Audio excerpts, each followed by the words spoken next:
Ողջույն, էնդորֆինի շրջանակներում ձեզ հետ ինչպես միշտ էնդոկրինոլոգ Իրինա Մուրադյանն է։ Այսօր ուզում եմ խոսենք գեստացիոն դիաբետից կամ հղիության շաքարային դիաբետից։ Ինչպես նախորդ հաղորդումներին քննարկել ենք, գոյություն ունի հիմնական երկու տեսակ շաքարային դիաբետ։ Առաջին տեսակը, որը հանդիպում է հիմնականում երեխաների մոտ, եւ երկրորդ տեսակը, որը հիմնականում հանդիպում է մեծահասակների մոտ։ Բայց կա նաեւ երրորդ տեսակ շաքարային դիաբետը, որը հանդիպում է միայն հղիության ընթացքում, եւ այն կոչվում է հենց հղիության դիաբետ կամ միջազգային անունը գեստացիոն դիաբետ։ Այս մասին շատ կարևոր է խոսել, որովհետև շատ հաճախ այն հանդիսանում է պտղի զարգացման խնդիրների պատճառ, ինչպես նաև հղիության բարդությունների պատճառ, կամ կարող է ուղղակի շատ վատ հետևանքներ թողել թե մոր, թե երեխայի օրգանիզմի վրա հետագայում։ Այսպիսով պետք է տեղեկացված լինել, որպեսզի կարողանանք կանխարգելել այդ բարդությունները։ Դիաբետի մեխանիզմը նույնն է, այսինքն շաքարը բարձրանում է արյան մեջ եւ առաջանում է նյութափոխանակության մի շարք խանգարումներ։ Գեստացիոն դիաբետի ախտորոշման չափանիշները շատ ավելի խիստ են, քան այլ դիաբետների դեպքում։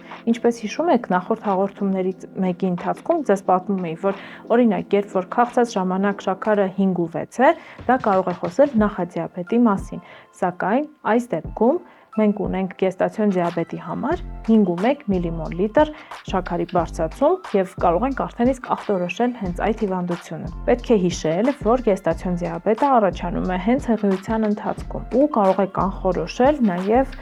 մյուս հղիությունների ժամանակ դրա առաջացման ռիսկերը եւ հավանականությունը։ Այսպիսով, ովքեր են ռիսկի գոտում, անպայման ուշադրություն դարձնեն այն աղջիկներն ու կանայք, ովքեր որ կնկատեն, որ իրենց մոտ այս նշաններից մեկը կամ երկուսը կամ մի քանիսը առկա են։ Ռիսկի գործոններից առաջինը դա հավելյալ քաշն է, ճարպակալումը, նյութափոխանակության խանգարումները, ինչպիսիք են օրինակ դիսլիպիդեմիան, գլյուկոզայի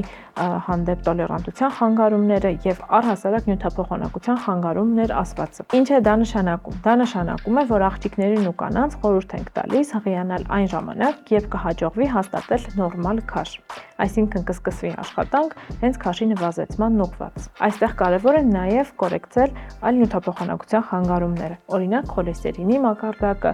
գլյուկոզայի տատանումները,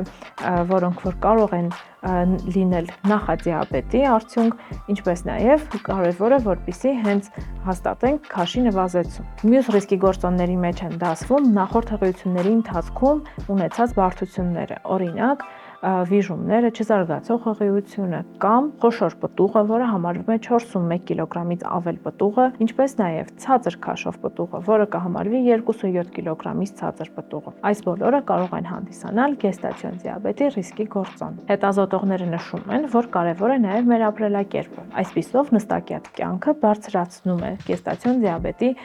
զարգացման ռիսկը, ինչպես նաև հենց անառողջ ապրելակերպը ինքնին հանդիսանում է գեստացիոն դիաբետի զարգացման բարձր ռիսկ։ Գեստացիոն դիաբետի ռիսկի գործոններից է նաև ռասայական պատկանելությունը, ինչպես նաև ինֆեկցիաների առկայությունը։ Օրինակ, միավ վիրուսով վարակված կանայք ավելի հակված են ունենալ գեստացիոն դիաբետ։ Գեստացիոն դիաբետը բավականին մտահոգիչ եւ լուրջ հիվանդություն է։ Այն կարող է բերել պտղի զարգացման արատներին, ինչպես նաև շատ բարդությունների, որոնք որ կառաջանան հղիության ընթացքում, օրինակ պրեէկլամպսիան կամ կեսարյան հատման ցուցում կարող է հանդիսանալ, ինչպես նաև այլ բարդություններ, որոնք որ կարող են դիտվել առանձին թե մոր մոտ, թե երեխայի մոտ հետագայում։ Գեստացիոն դիաբետը բարձրացնում է նաև շաքարային դիաբետ տիպ 2-ի զարգացման ռիսկը, այսինքն կյանքի ընթացքում բարձրանում է ռիսկը, որ հնարավոր է այդ կնոջ մոտ հետագայում զարգանա մյուս տեսակի տիպ 2 շաքարային դիաբետը։ Այսպիսով, որպեսզի պայքարենք ու հաղթահարենք այս գեստացիոն դիաբետը, առաջին հերթին պետք է ստուգվել, այսինքն հղիությունը հաստատելուց հետո պետք է դիմել ձեր գինեկոլոգին, անհրաժեշտության դեպքում նաև էնդոկրինոլոգին եւ իրար հետ կատարեք սկրինինգային հետազոտությունը, եթե իհարկե դուք ռիսկի գոտում եք։ Ինչպես նաև անկախ ռիսկի գոտում գտնվելուց անհրաժեշտ է, որպեսզի դուք ինքներդ հետևեք ձեր ախտանշաններին ու իմանաք, թե ձեր օրգանիզմում ինչ է կատարվում։ Գեստացիոն դիաբետի բուժման սխեմաները կքննարկենք այլ հոլովակներում, սակայն ունի շատ կարևոր մի պայման, որ պետք է հետևել առողջ ծննդակարգի կանոններին, լինել ակտիվ ու ուղղակի հետևել առողջ ապրելակերպին։ Այսինքն հիմնական առաջին բանը, որ պետք է անել, հենց դա է։ Մնացած արդեն